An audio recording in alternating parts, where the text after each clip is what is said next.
Querida Javerot, querido Javerim, esta semana habremos de leer dos parshiot, Matot Maseh, y del Shvi'i combinado viene esta explicación.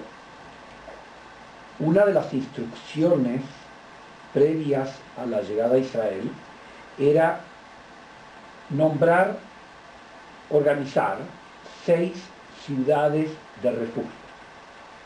3 en la parte oriental del Jordán, donde iban a vivir 2 tribus y media, y 3 en la parte de Israel continental, entre el río Jordán y el mar Mediterráneo.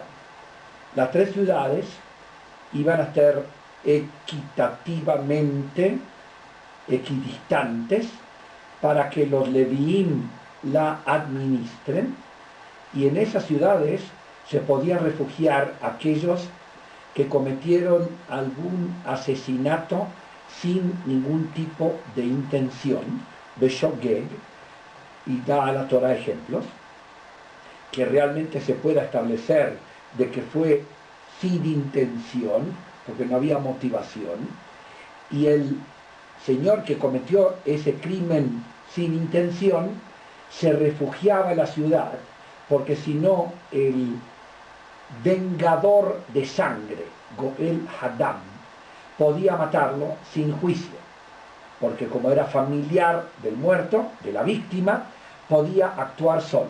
Entonces la ciudad de refugio era como un filtro, y allí llegaba esta persona que había cometido este crimen sin intenciones, y el levita, los levitas manejaban esa ciudad, estaba permitido plantar, tener jardinería, etc.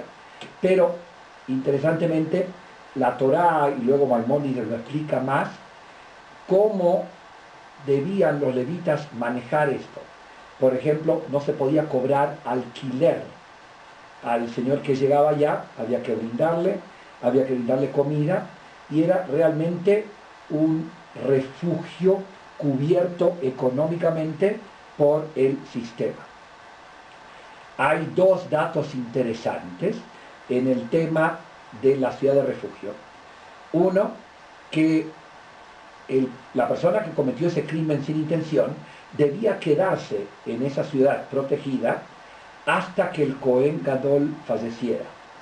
Cuando el Cohen Gadol fallecía, ahí ya automáticamente el vengador no podía tomar acción. Por lo tanto, ya podía salir sin protección, y era respetada ese momento crucial. Y hay una tradición que las mamás de los Kohanim Gedolim tejían ropa para estos individuos que se estaban refugiando. ¿Por qué tejían ropa?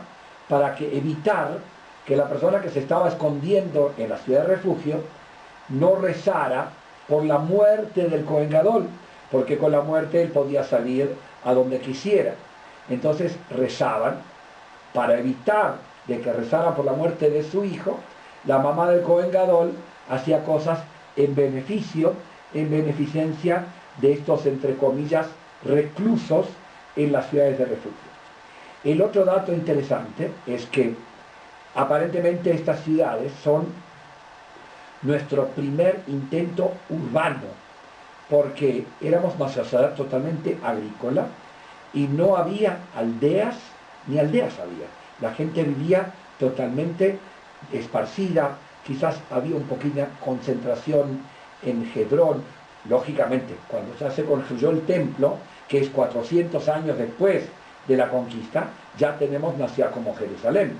Pero en esos primeros 400 años no había centros urbanos, con la excepción de estas 6 ciudades de refugio. Hasta el sitio donde estaba el templo de Shiloh. Aparentemente Shiloh era una localidad muy, muy pequeña.